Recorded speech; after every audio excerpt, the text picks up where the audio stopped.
Olá! Que alegria ter você aqui para o nosso estudo do dia 93. Hoje, a gente vai mergulhar fundo numa questão que é, ao mesmo tempo, fascinante e um pouco assustadora. Como ter certeza de que estamos no caminho de Deus quando o engano pode parecer tão real, tão poderoso? Vamos conectar a sabedoria do Antigo Testamento com as promessas do Novo, falando de discernimento da nossa missão e da esperança que nos move. Pensa só, será que falsos profetas podem fazer milagres de verdade para desviar as pessoas de Deus? É uma ideia que dá um arrepio, né? Mas a palavra de hoje nos prepara exatamente para essa realidade. Na nossa jornada pelo dia 93, Moisés vai nos dar um alerta seríssimo sobre esse perigo. Logo depois, o Salmo 95 vai nos mostrar que a adoração a Deus é um chamado para o mundo inteiro. A gente vai ver a astúcia e a coragem de Paulo diante dos seus acusadores. E por fim, o Catecismo vai nos revelar o que a Igreja espera antes da volta de Cristo, incluindo a tal da prova final do Anticristo. É uma jornada que, com certeza, vai nos dar uma nova perspectiva sobre como discernir qual a nossa missão e onde firmar nossa esperança. As leituras de hoje são como um kit de ferramentas espirituais, sabe? Elas nos ajudam a identificar enganos, a viver uma fé que alcance o mundo, a aprender com a sabedoria dos apóstolos e a entender o que a Igreja ensina sobre os últimos tempos. A gente vai passar por Deuteronômio, pelo Salmo 95, por Atos e pelo Catecismo.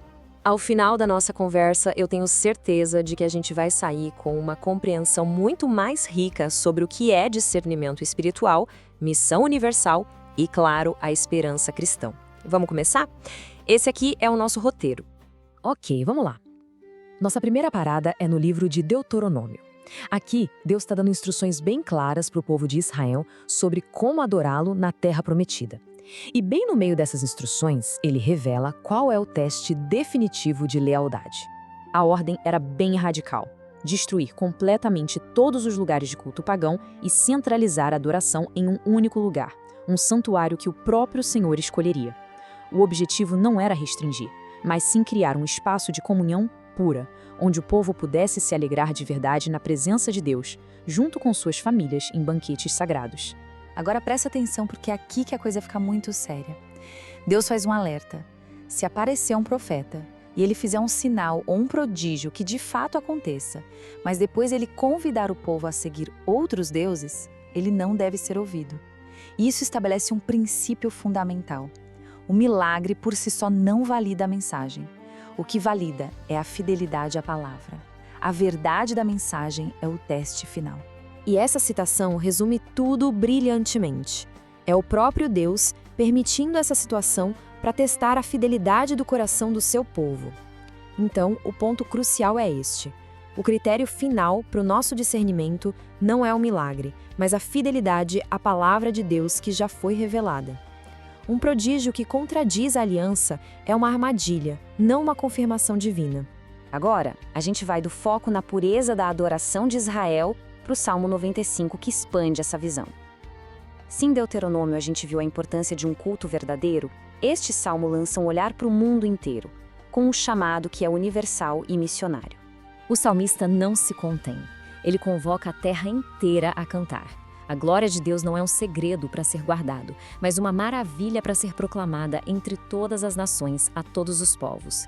E a distinção é clara: os deuses dos pagãos são ídolos vazios, mas o Senhor é o Criador dos céus. A salvação que ele traz é uma notícia para o mundo todo. E o Salmo termina com essa visão magnífica da vinda do Senhor. Ele não vem apenas para Israel, ele vem para governar toda a terra. E o seu governo é marcado pela justiça e pela verdade.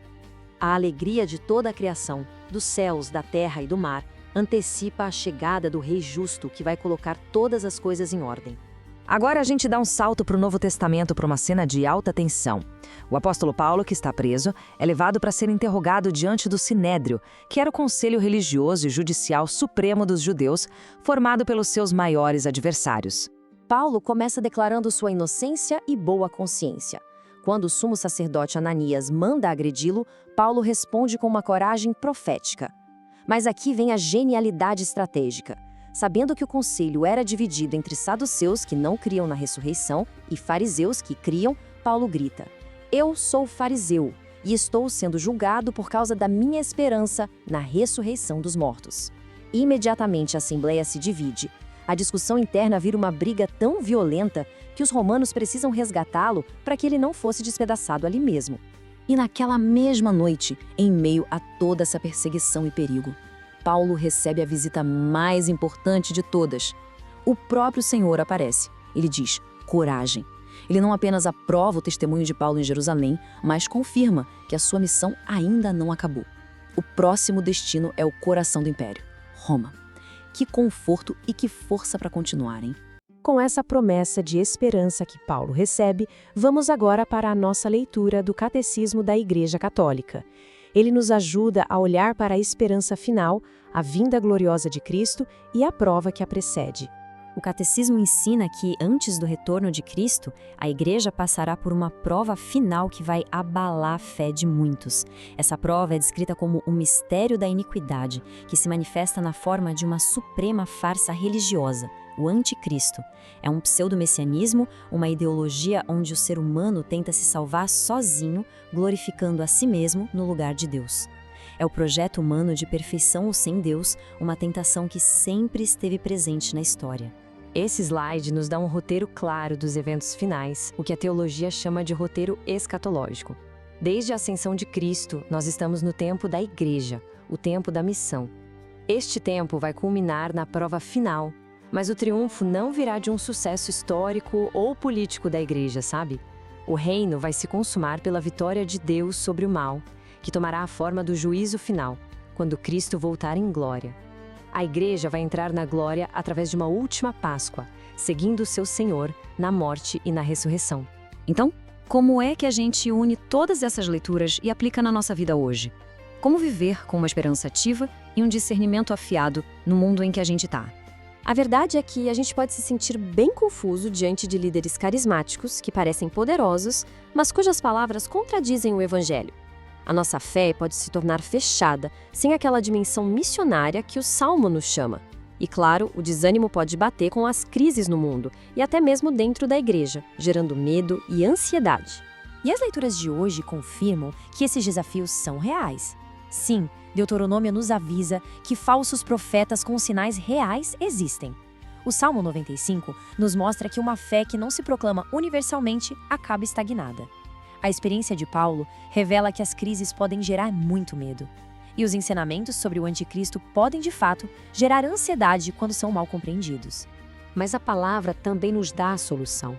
O critério de discernimento não é o milagre, mas a fidelidade à palavra. A fé que a gente recebeu é um dom, que deve ser compartilhado com todas as nações, como nos convoca o Salmo. Paulo nos mostra que o Senhor nos encoraja e sustenta mesmo nas situações mais adversas.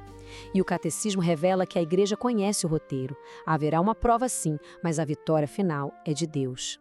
Então, a grande lição do dia 93 é que a fidelidade a Deus exige discernimento, não apenas emoção. Moisés nos ensina a testar os profetas pela palavra.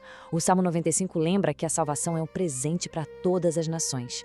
Paulo inspira com sua coragem estratégica e sua confiança no Senhor. E o Catecismo nos assegura que a prova final não é o fim da história, mas a porta para a última Páscoa com Cristo. E fica a reflexão. Como essas lições sobre discernimento, coragem e esperança podem transformar a nossa jornada de fé a partir de hoje? Lembre-se, a constância forma o hábito. É um convite para registrar o seu progresso comentando Dia 93 concluído. A gente se vê amanhã para o Dia 94.